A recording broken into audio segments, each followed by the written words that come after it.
Hey, what's good, everybody? I'd like to welcome you all to a brand new episode of the Boombox Guru, and I'm your host, LB. I'm very excited to do today's show because I'm doing an albums ranked on one of my favorite rock bands, and that is Breaking Benjamin. Yeah, I got into Breaking Benjamin probably about 10 years ago now. I got into this band, and I really enjoy their music. I think that they are one of the most consistent mainstream rock bands out there. Every album that they put out has been pretty consistent, pretty solid material, man. Lots of heavy, crunchy riffs, great melodies mixed into that, as well as Benjamin Burnley's great vocals and songwriting.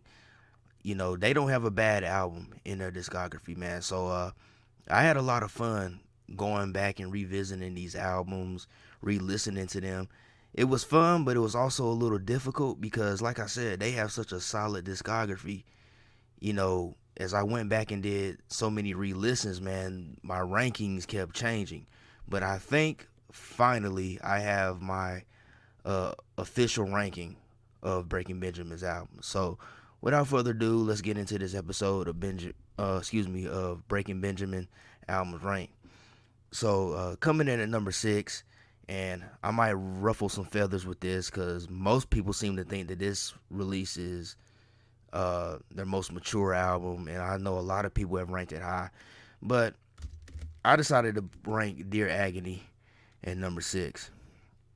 And the reason being is because I think that Dear Agony I think it's a good album. I think it's solid, but I kept trying to figure out why this album really wasn't resonating with me that much. And I figured out it's because with this record, they went a little bit more on the more commercial kind of radio rock side of things. They kind of displayed more of their softer side on this album. Don't get me wrong, there are some heavy moments on this album. I mean, the first 3 tracks on this album are heavy numbers, man. Then you got songs like Hopeless and Lights Out, Into Nothing. There's plenty of heavy moments on this album, but it's just that for this record, it felt like they kind of held it back a little bit, man. It just didn't have that punch that the other records have. That's why I decided to rank this one at number 6, man, because even though I think it's a solid record, it just doesn't resonate that well for me, man. I think they just lean too much more on the softer side, more commercial or radio rock side of things with this record. All right, so number 5, I went with Dark Before Dawn, released in 2015. And this was the first album with a new lineup. And after that hiatus that happened in 2010, most of you guys already know about the controversy that went along with the whole hiatus and Benjamin Burnley having to fire the previous lineup. You can definitely look that up and read into it. But this was the album that came out in 2015, long awaited.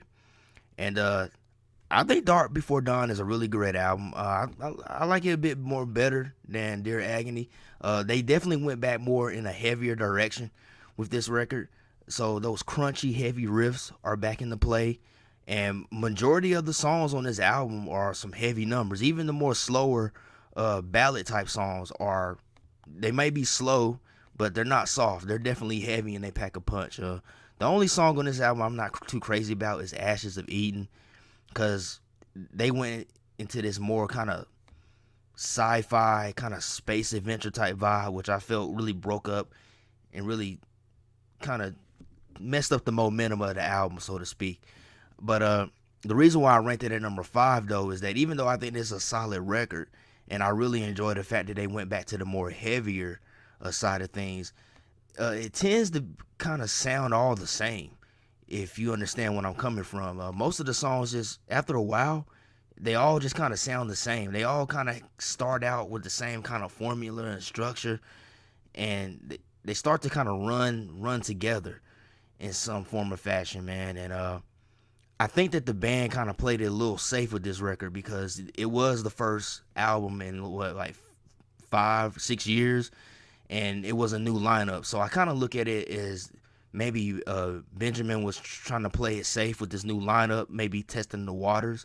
But you know, it's not a horrible record. It's not garbage by any means. Still a solid release though, and actually I quite enjoy it too, man. Cause like I said, they go right back to that more heavier side of things that I enjoy about Breaking Benjamin, man. So number 4 is the band's most recent studio album. This most recent studio album, because I know they just recently released not recently, but they did release the Aura album, the acoustic compilation record. But this is their most recent studio album, which came out in 2018, and that is Ember. Yeah, released in 2018, and man, I got to tell you, I really enjoy Ember. Um, I remember when the first single came out, Red Coat River. I was like, okay, dang, Benjamin Burnley done grew a beard, and dang, he done got heavier. I mean, this is one of Breaking Benjamin's most heaviest albums, honestly, man. It's kind of teeters on like extreme in some places, man. That's how heavy it goes, and I like how Benjamin implemented a lot more of his like harsh gutturals on this record, because I think he does a great job when he goes into those like guttural parts of his vocal performance. He does a real good job of it, man. And I mean, everything on here is killer, man. Even the ballads. There's really only one ballad on here, and that's The Darker View, which I think is a really awesome song, beautiful song, man. And they just song after song it's just bangers, man. You know, from the first song, official song, which is Feed the Wolf, man. It just right then it just goes in, it just kills, man. I mean, it slows things up a little bit with like around The Darker View in the previous song, Psycho. But then it kind of gives you that break from the heavy stuff, and then it kind of picks things right back up towards the end, which I think was a very great sequencing of the album. Now, my only drawback about Ember is that I think that it's a tad bit overproduced, because there's a lot of vocal effects going on this record, and not just vocal effects, but effects on the album in general. A lot of layered vocal harmonies that I feel that are so layered to the point where it almost seems to be like artificial in some places, or just not quite authentic. But for the most part, I think that this is one of the band's most consistent albums, and I really enjoy the fact that they went into a more heavier direction, and it actually makes me excited and anticipate what the band may come with next on their next studio album. I'm hoping that they will continue in this more heavier direction and maybe expand upon that. And another thing to point out, even though Dark Before Dawn, you know, I said that record, all the songs seem to sound the same. It's not quite the case. It's not really the case on Ember. I mean, each song seems to have its own individuality as it goes along. So it doesn't sound like a whole album that's just where all the songs are kind of running together and they sound the same. So I really like how they diversified the songs on here as well. All right, so that was number 4. So number 3 is the band's debut album, Saturate, released in 2002. Yeah, man, I gotta tell you, Saturate is one of my favorite Breaking Benjamin albums, man. And honestly, this is probably the heaviest record that they've done. Now I know I said that Ember was an album that went back into the more heavier territories, but I gotta say that Saturate is probably their heaviest. I mean, this is pretty much the most new metal that Breaking Benjamin has been. Yeah, a lot of these songs fall more along the lines of new metal, because 2002, new metal was still pretty much a popular subgenre within metal. I think it was probably on its last year though, in 2002. Yeah, I think at that point new metal was kind of starting to like phase out a bit. But man, they dropped a banger of a debut album, man. So many great songs on here. Honestly, the most consistent and most solid release in their catalog, in my opinion. I mean, even the ballads are heavy. I mean, every song on here just packs a punch. Just awesome guitar work, man. I mean, you definitely can tell that it's a debut album, and that this is a band that's still trying to find their groove and their sound. But I think they did an awesome job as far as a debut album. And you know, a lot of these songs were written like around like 2000, 2001. There was like 5 songs from this album that were initially released on their EP, their self-titled EP Breaking Benjamin in 2001. So that's probably why this album has a lot more of the new metal influences, because a lot of these songs were written at the height of that era. But just so many bangers, man. I think my favorite song on this album is the song called Water. Thus far, I think that's the heaviest song on this record, man. I mean, it's just, this album is just really killer, man. I mean, from the moment I popped it in to listen to this record, I was like, man, this album is really good. And I like how they kind of added a bit of like the more catchy melodies in here too. There's a little bit of kind of a catchy like pop twist to some of the heaviness on this record. So I thought that was pretty interesting too. Something that I don't really hear on their other albums, like I heard here on this one, man. But yeah, Saturate, definitely one of my top 3 Breaking Benjamin albums. One that I frequently go back to and listen to quite a bit. All right, so coming at number 2, we're getting down to the last 2, but coming at number 2 is We Are Not Alone, released in 2004. It's the band. Yeah, this is actually the band's second album, and this was actually the first Breaking Benjamin album that I bought. There was a lady friend that I used to hang out with. I was hanging out with her one day, and she played the song So Cold on the stereo, and I was sitting there listening to the song, and I was like, hey, I really like this song. And I asked her, who's this band, and she told me it was Breaking Benjamin. And I think like the next couple of days I was off from work, I went straight to Best Buy, and tell you how long ago this was, because Best Buy was still selling CDs. So I went to Best Buy, and they had it, because Best Buy still had a pretty good selection of music back then. And I bought this. I bought We Are Not Alone. And I gotta tell you, man, I like it. It's a heavy album. I guess you could say in some places it's a little bit more heavier than Saturate. It doesn't really have a lot of those catchy kind of pop twist to the heaviness that Saturate does. For the most part, We Are Not Alone, there's a huge Tool type influence on this record. A lot of the riffs on here sound very Tool inspired. That's one thing I picked up on. Let's see, one song in particular. Yeah, I think track number 9, Away. There's one song in particular. I can't think of it right now, but Benjamin Burnley, he actually kind of sounds like Maynard James Keenan a little bit on some of the songs when he's singing. But yeah, they continue in that heavier direction with this record. But one thing I can say is that with We Are Not Alone, I think that the songwriting was starting to mature a little bit. They were starting to diversify a little bit with the songwriting.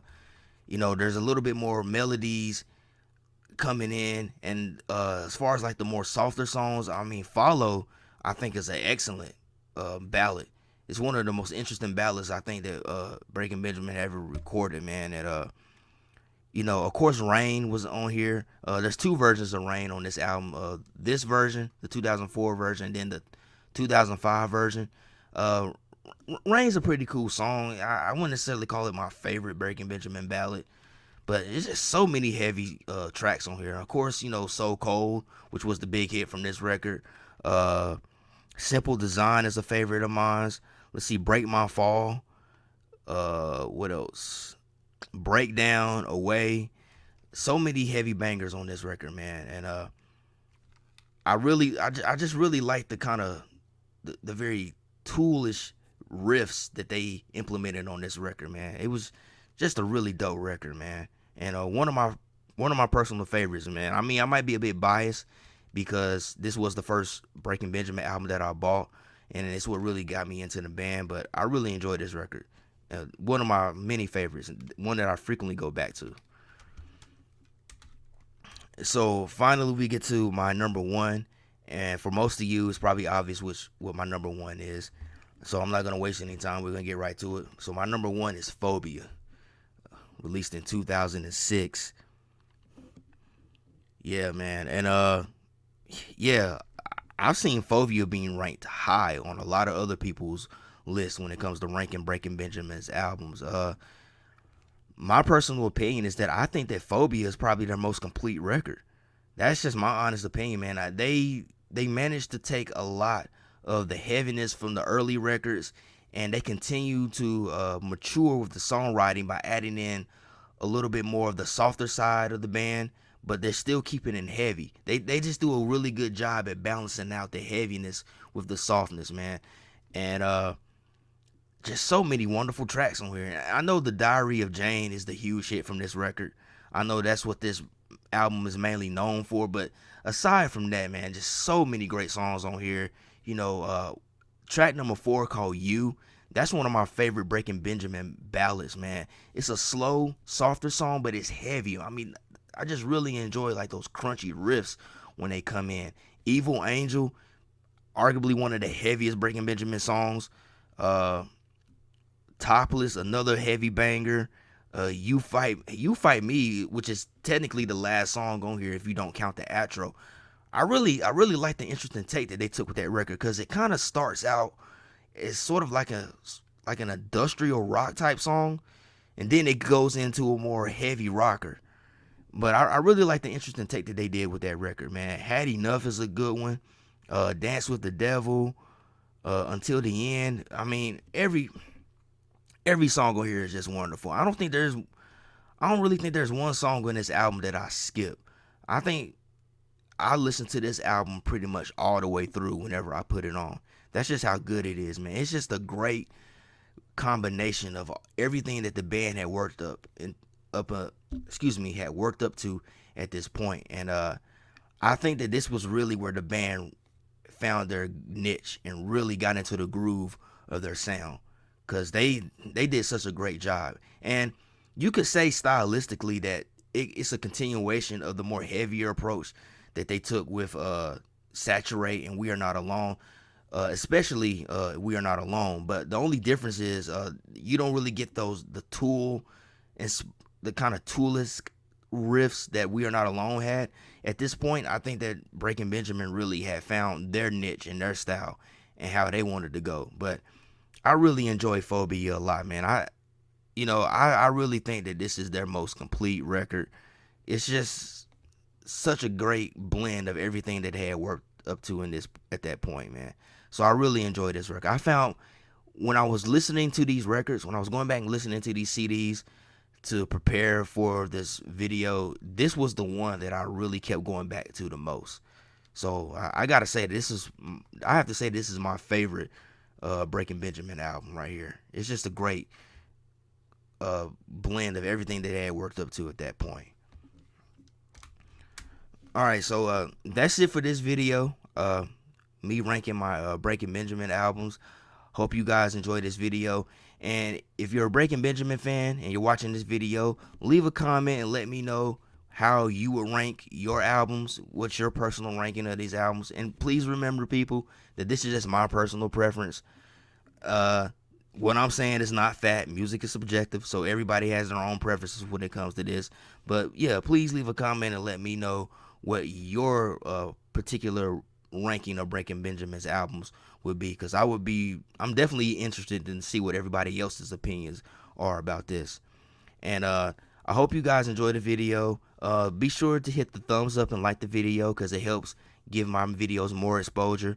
Also subscribe to the channel and make sure you hit the bell so you'll be notified every time I drop new content. Also check out my other videos. I have other albums ranked videos, discography breakdowns, tier lists, album reviews. Whatever it is you're looking for, man, more than likely I got it here on the channel. So be sure to check out all those other videos. A big shout out to all my new subscribers, my old subscribers, everybody that's been viewing my videos and checking out my content. I really appreciate it. I hope you all have a blessed day, a blessed week, and as always, love, peace, and music. Peace out.